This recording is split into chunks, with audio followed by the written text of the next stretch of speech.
There are names in history that are remembered for greatness, some remembered for courage, but here's a name remembered as synonym of pure, unfiltered wickedness: Jezebel. Make way for Jezebel, daughter of Ethbaal, king of Sidon. Samaria's new queen approaches. Samaria will learn to welcome my gods as well. 450 prophets of Baal, 400 of Asherah, all fed at my table. The elders are murmuring against the new temple. Then silence the elders. Slowly, quietly, the queen's will began to eclipse the king's. Ahab still wore the crown, but Jezebel now held the power. Then came the purge. On Jezebel's command, the prophets of the Lord were hunted down, one by one, across the land. How long will you falter between two opinions?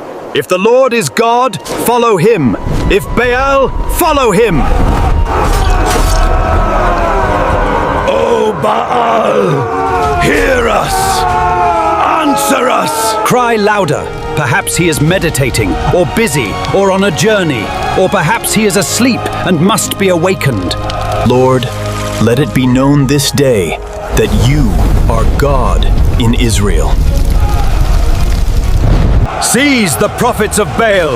Let not one escape. Elijah called down fire from heaven. Your prophets are all slain. Then Elijah will learn what fire truly is. Tell him, so let the gods do to me, and more also, if I do not make his life as the life of one of them by tomorrow. She sent Elijah a message sealed in wax. By this time tomorrow, it read, "Your life will end like theirs." Beneath a solitary tree, exhausted and broken, Elijah begged God to let him die, and instead an angel fed him. What are you doing here, Elijah? Meanwhile, a humble farmer named Naboth tended a vineyard his family had kept for generations, right beside the palace walls. King Ahab wanted that land desperately, but Naboth refused to sell what belonged to his fathers. O govern Israel, arise, eat food, and let your heart be cheerful. I will give you the vineyard of Naboth. Proclaim. Jezebel found her husband pouting in bed and mocked him. "Do you rule Israel?" she asked, "or does Israel rule you?" She wrote letters in Ahab's name, sealed them with his ring, and set a trap that no one would question. 2 men were paid to stand before the city and swear that Naboth had cursed both God and the king. On nothing but lies, an innocent man was dragged outside the city gate and stoned to death. The vineyard you wanted is finally yours.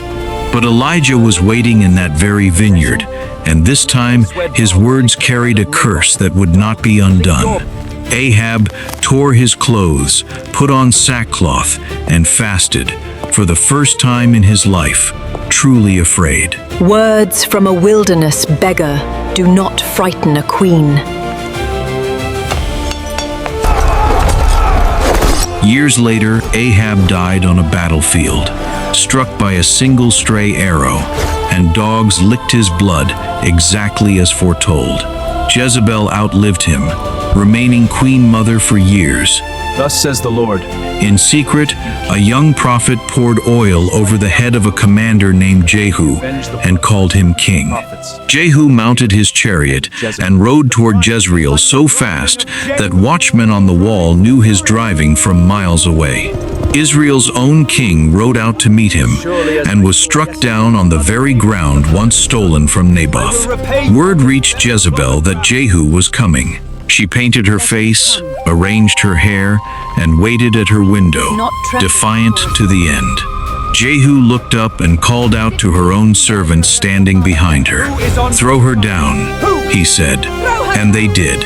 By the time they went to bury her, nothing remained but her skull, her feet, and her hands, exactly as Elijah had foretold. Jezebel's story is a warning written for every generation.